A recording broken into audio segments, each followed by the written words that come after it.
Welcome to the Deep Dive. Today, we are tearing into a really fascinating historical puzzle. Scotland's intense and I guess surprisingly central involvement in the Spanish Civil War. It really is a striking story. Most general histories sort of lump the British contingent together, but when you zoom in on Scotland, the mobilization, it was extraordinary. Extraordinary, huh? Well, we're talking over 500 Scots who actually traveled to Spain to fight for the Republic, and maybe even more starkly, nearly a quarter of them, about 120 people, are still buried there. Wow. That's Yeah. that's a huge commitment and a terrible cost for a conflict, 1,500 miles away? Exactly.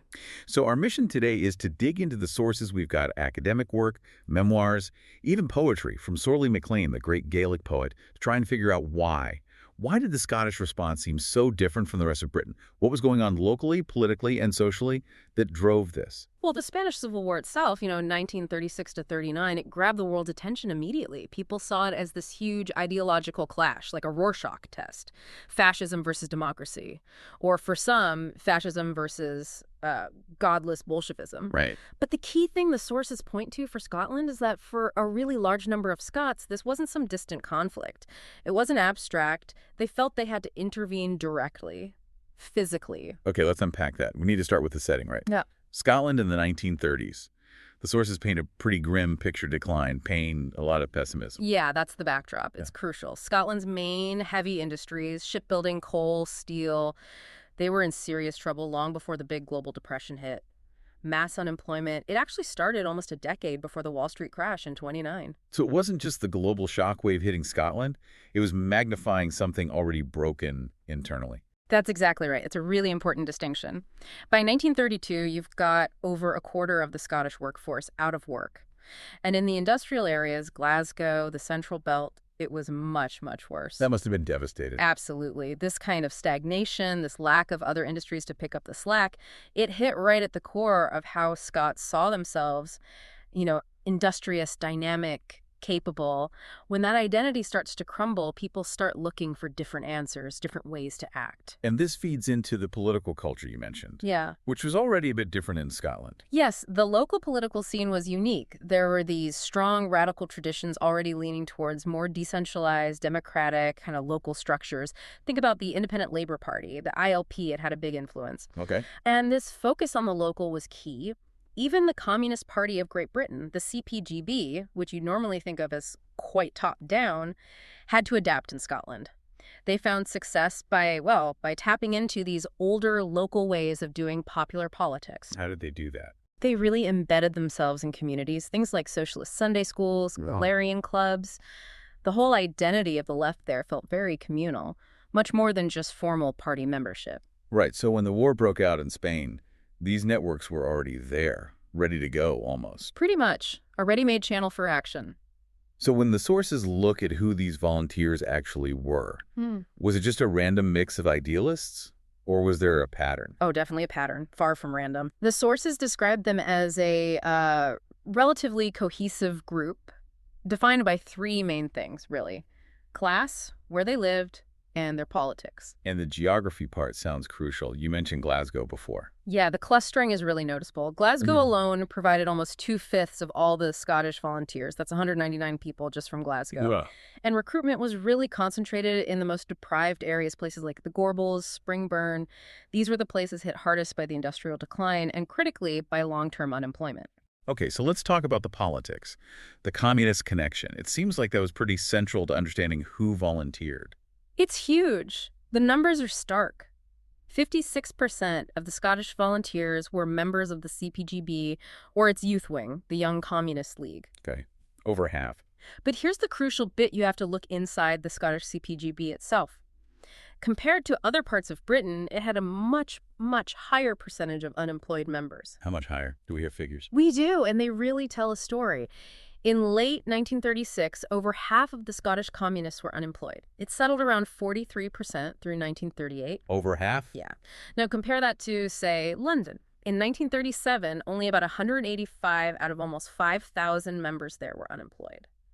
The economic reality in Scotland was just fundamentally different for these activists. That completely changes how you think about the motivation, doesn't it? It's not just about fighting fascism, though I'm sure that was powerful. It's also deeply personal, a response to having no work, no prospects at home. Exactly. The sources suggest that for many, volunteering was a kind of search for agency, a way to do something meaningful when they felt powerless and economically redundant. It's like an economic lifeline mixed with a moral crusade. And it wasn't an individual decision, you're saying, because of those networks. Precisely. Recruitment was intensely local. It happened within these tight-knit social and political circles. People decided to go alongside friends, family, and colleagues. It was a communal thing. Are there examples of that? Yeah, there are anecdotes. One volunteer mentioned that they didn't really need background checks for recruits because, well, most people already knew each other from their hometowns, from the unions, from the party branches. It was a collective act fueled by both desperation and shared hope. Okay, so hundreds go off to fight, but back home, thousands more are involved through solidarity campaigns, right? Right. Raising money, sending food, clothes, the Aid Spain movement. Yes, Aid Spain was massive.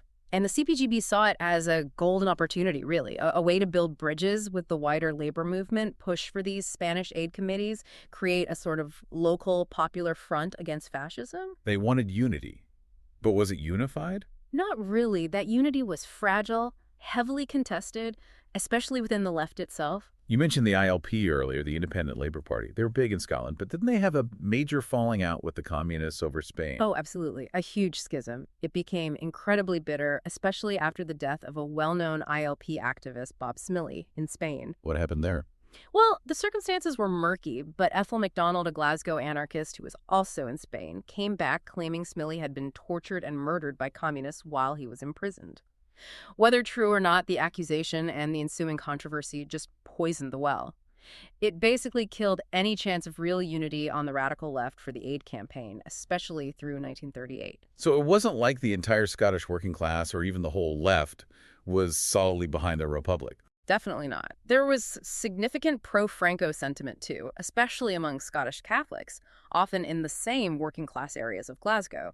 They often saw the Republic as anti-Catholic, anti-clerical. So groups were actively opposing Aid Spain. Yes. Groups like the Ancient Order of Hibernians, for example, worked pretty hard to make sure their members' trade union funds weren't used to support the Republic. It was a real fight playing out in communities and union halls. But despite all that friction, Aid Spain was a big deal, and women activists seem to have been absolutely vital. Let's talk about Janet Murray in Edinburgh. Janet Murray is a fascinating case. Her husband, Tom, went off to fight, and she stepped up to become chairman of the Edinburgh Joint Committee for Spanish Relief. With no prior experience, apparently. Right, but by all accounts, her time leading it was exceptionally successful. She basically turned the Edinburgh Committee into the main Aid Spain hub for the whole east of Scotland. And she had quite the reputation. She did. Known for being relentless, for cadging money, as they put it. She achieved this record single collection, 106 talks, which was a huge amount then, apparently only broken once by a major national figure, Sir Stafford Cripps. That's impressive. Yeah. But the sources mentioned something interesting, maybe frustrating, about how her success was framed. Yeah, it really highlights the gender dynamics of the time. Murray herself always put her success down to her own passion for the cause. She said she was living, thinking, and dreaming Spain all the time. But others saw it differently. Well, yes. Others, including even her own husband Tom in his later memories, often attributed her success mainly to the fact that she was the wife of an international brigader. Ah. So she's clearly got this incredible talent as an organizer, a speaker, but the way history remembers it, or tried to remember it, immediately ties her success back to her husband, diminishing her own agency. Exactly. It's a classic, unfortunately common dynamic you see with women activists in history. Okay, we've looked at the fighting, the economics driving it, the battles on the home front.